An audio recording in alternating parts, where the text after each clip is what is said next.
It was, wasn't it? Good. What's up, Nate? Good, everybody.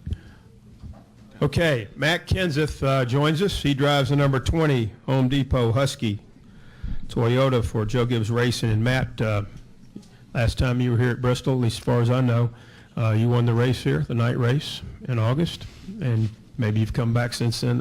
I'm not aware of, but talk about racing at this track, talking about trying to get that first win, and just your outlook for this weekend. Yeah, it's a challenging track. I always like coming here, no matter what the configuration is, I guess. But it's changed a lot over the years since they repaved it or put new concrete on it. So it's one that I look forward to. It definitely changes a lot during the weekend. I think the track's going to be drastically different here in a little while, and it'll probably be even qualifying this afternoon and how it'll be in the race again. So you always have to pay attention to that. Try to get your car to work good enough where you can pass, because once the race gets going and everybody piles on the top, it's definitely a challenging track to pass on. Questions for Matt Kenseth? If you have one, raise your hand. We'll start in the back. Al Pierce. Come over to Bob, and then to Nate. Al, Bob, Nate. Yeah, Matt, Al Pierce, all week.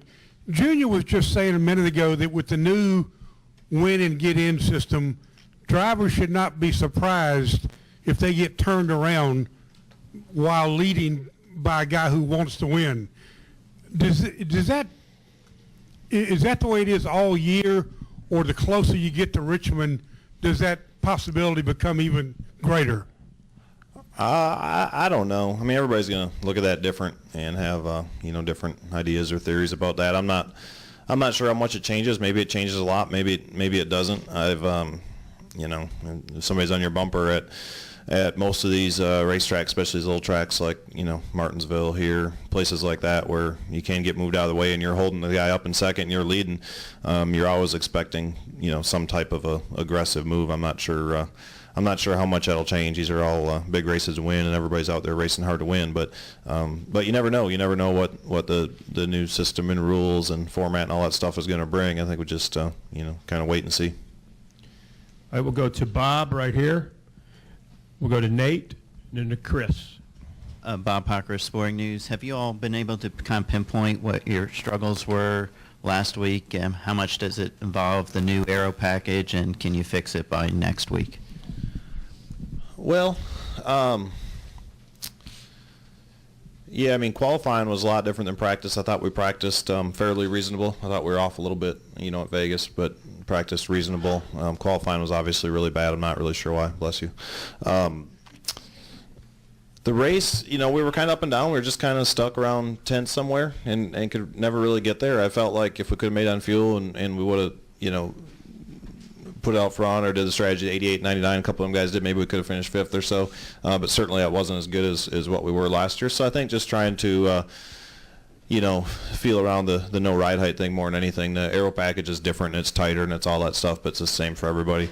So I think just working to try to get more of a baseline and a feel for the no ride height thing and come up with something that works a little better. So certainly not where we wanted to be, but we were, something I think we learned a lot on and we could work on. We'll go to Nate right here, go to Chris, and then Mike.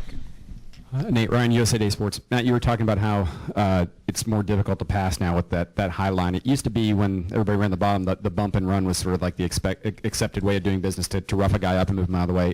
Can you still, I guess you can still bump him, but is it a different strategy now if you want to rough a guy up to get around him because you don't have as much room to play with, like pushing him up the track and getting around him and everything? Or?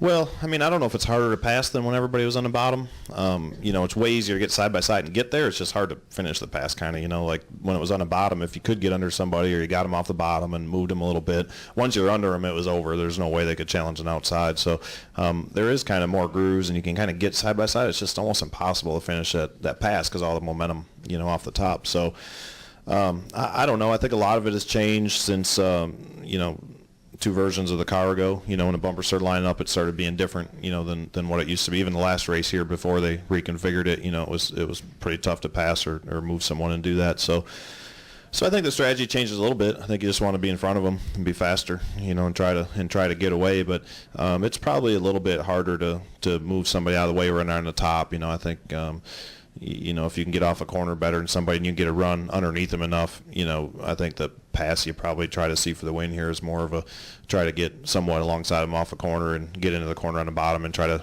just carry so much speed you slide up in front of them. Hope you clear them and hope they don't cross over and pass you back. So I think that's probably more the style of the last lap bonsai type thing you try to make to beat somebody more so than just like it was before when they're on the bottom, try to move them up off the bottom, so you can pass.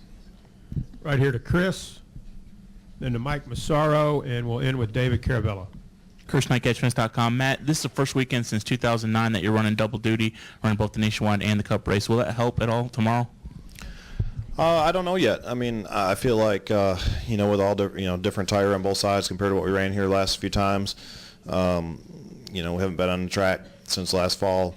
We haven't tested or anything like that. So I think the extra time sometimes helps. It's good to be on the track a little bit, get another race under your belt. So I don't know. I don't know whether it will help or not. I certainly don't think it hurts. It makes today, a little bit busier, but after that, it's nice to get out there and get the extra track time, especially with the new tire. We'll go to David, and then finally with Jenna. Matt, what do you expect qualifying to look like later this afternoon and now the cool-down laps are banned? With no cooldown laps, less chaotic and confusing, hopefully. So, I think it's going to look, more like practice somewhat, more like a normal qualifying session, except there'll be more cars out there. Everybody should be able to be more patient and pick and choose your time, when you want to get rolling. Be able to wait for a clean lap and go. I think everybody with a cool down thing, especially when you're in the 3 rounds like the bigger tracks, everybody would try to blast off immediately, and then so they had more time to cool their engine down, for the next round where you really don't have to worry about that as much. You're worried about the tires cooling off, but not the engine. So I think you'll probably see people get hopefully more clean laps and less people be in the way. Final question right here from Jenna. Jenna Fryer, AP, I think you said last week you told Katie to have the baby on a Monday or a Tuesday? Well, we kind of had to change that around a little bit because it's supposed to rain Sunday. So if it rains Sunday, you need to, she was praying for Mondays. I say you need to change it to Tuesday if it's going to be this week. Nate says it's supposed to snow here Monday. Snow Monday. Okay. Well, if we can't race, then we could still have it on Monday, I guess. Okay. So shy of having control over what day you force your wife to have your child, you plan to bring... It's not that I'm going to force her to have it on that day. I'm going to force her not to have it on a day when I'm at the track. Do you have a foolproof way of doing that? No. Okay. All right, go ahead. So your plan, if she doesn't have the baby next week, is to have a standby driver at California. Is that correct? Yeah, Sam is going to stand by on a Nationwide car since we're doing double duty, and then although Jeff Burton is not crazy about going to the West Coast, he agreed to stand by to practice or something if we needed that for a session. Why can't Sam do both? I don't know. That's a good question. I didn't really coordinate that. I guess he could. Maybe will. I don't know. Then Jeff wouldn't have to go out west. Yeah. That's true. Just trying to help everybody. Thanks. Matt, thanks for coming in. All right, Good luck thank you. this weekend.